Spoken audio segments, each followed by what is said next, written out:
Hello friends, welcome to Pops kitchen corner. இன்றைக்கி நம்ம சேனலில் என்ன ரெசிபி பார்க்க போகிறோன்னா முட்டை கிரேவி.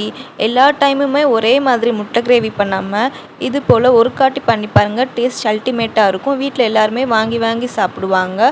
வாங்க வீடியோக்குள்ளே போகலாம். அதுக்கு முன்னாடி நம்ம சேனலை மறக்காமல் சப்ஸ்கிரைப் பண்ணி கூடவே இருக்கிற ஆல் பெல் பட்டனை கிளிக் பண்ணிக்கோங்க. கிரேவி பண்ணுறதுக்கு நம்ம மசாலா ரெடி பண்ணிடலாம். ஒரு மீடியம் சைஸ் வெங்காயம், 10லேருந்து 15 பூண்டு, ஒரு துண்டு இஞ்சி, 3 கிராம்பு, ஒரு நட்சத்திரம்,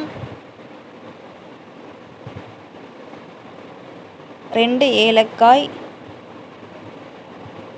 ஒரு பட்டை, ஒரு பிரிஞ்சி இலை, கொஞ்சமாக மிளகு, ஒரு டீஸ்பூன் சோம்பு, ஒரு டீஸ்பூன் சீரகம், அப்புறம் கொஞ்சமாக முந்திரி சேர்த்து இது எல்லாத்தையும் ஒரு ஃபைன் பேஸ்ட்டாக அரைச்சிடலாம். இப்போ அரைச்சாச்சு. இப்போது 2 மீடியம் சைஸ் தக்காளியை நல்லா ஃபைன் பேஸ்ட்டாக அரைச்சிக்கோங்க. பார்த்தீங்கன்னா இந்த மாதிரி அரைச்சி தனியாக வச்சுக்கோங்க. இப்போ ஒரு கடாயில் கொஞ்சமாக எண்ணெய் சேர்த்துக்கலாம்.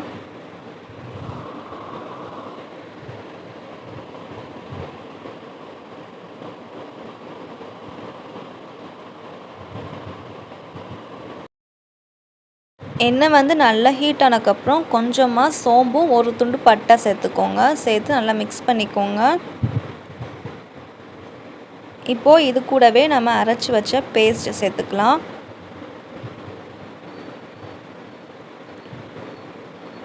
பேஸ்ட்டு சேர்த்து நல்லா மிக்ஸ் பண்ணணும். அப்போது தான் நல்லா அதில் பச்சை வாசனை எல்லாம் போகும்.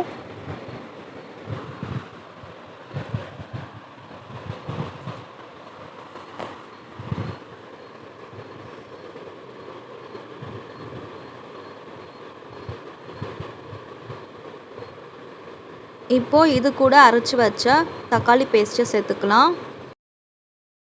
தக்காளி பேஸ்ட்டு சேர்த்து நல்லா மிக்ஸ் பண்ணிக்கோங்க, இல்லாட்டி பச்சை ஸ்மெல் அடிக்கும்.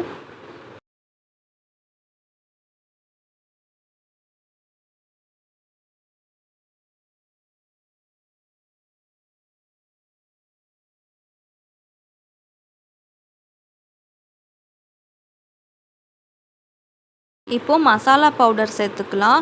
1 டீஸ்பூன் மிளகாய்த்தூள், 1 teaspoon garam masala, 1 teaspoon coriander powder, கொஞ்சமாக மஞ்சள் தூள், அப்புறம் தேவையான அளவு சால்ட்டு. இதில் காரம் உங்களுக்கு முன்ன பின்ன அட்ஜஸ்ட் பண்ணிக்கலாம்.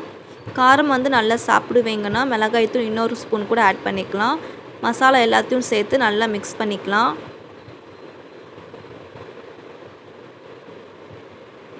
இப்போது நல்லா மிக்ஸ் பண்ணியாச்சு. இதில் கொஞ்சமாக தண்ணி சேர்த்துக்கலாம். கிரேவிக்கு கொஞ்சமாக தண்ணி சேர்த்தா தான் நல்லாயிருக்கும். தண்ணி சேர்த்து ஒரு கட் நல்லா மிக்ஸ் பண்ணிக்கோங்க.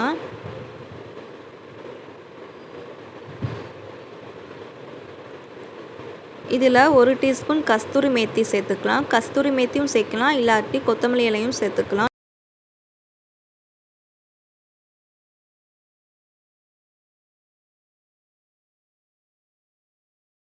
இப்போது நல்லா கொதி வந்துருச்சு. நம்ம முட்டை சேர்த்துக்கலாம். நான் இன்றைக்கி ஒரு பவுலில் போட்டு முட்டையாக அதை சேர்த்துருக்கேன். ஏன்னா பவுலில் போட்டால் தான் அது ஒரே இடத்துல போய் நிற்கும், இல்லாட்டி பிரிஞ்சு போய் நிற்கும்.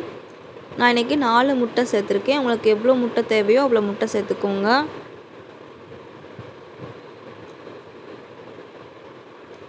ஏன்னா பவுலை ஊற்றி பண்ணுறோம்னா அப்போ தான் நம்மளுக்கு வெள்ளை தனியாக மஞ்சள் தனியாக பிரியாமல் இருக்கும். இல்லாட்டி நம்ம முட்டை அப்படியே ஊற்றினோம்னா தனித்தனியாக பிரிஞ்சிரும். பார்த்திங்கன்னா நல்லா ஒன்று போல் வெந்து வந்திருக்கு பார்த்தீங்களா.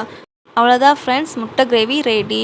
ரொம்ப ஈஸியாக தான் இருக்கும். நீங்களும் வீட்டில் ட்ரை பண்ணி பார்த்துட்டு எப்படி இருக்குது சொல்லி கமெண்ட் பாக்ஸில் மறக்காமல் கமெண்ட் பண்ணுங்கள். இந்த ரெசிபி உங்களுக்கு பிடிச்சிருந்தா லைக் பண்ணுங்கள், ஷேர் பண்ணுங்கள், மறக்காமல் சப்ஸ்கிரைப் பண்ணி கூடவே இருக்கிற பெல் பட்டனை கிளிக் பண்ணுங்கள். தேங்க்ஸ் ஃபார் வாட்சிங்.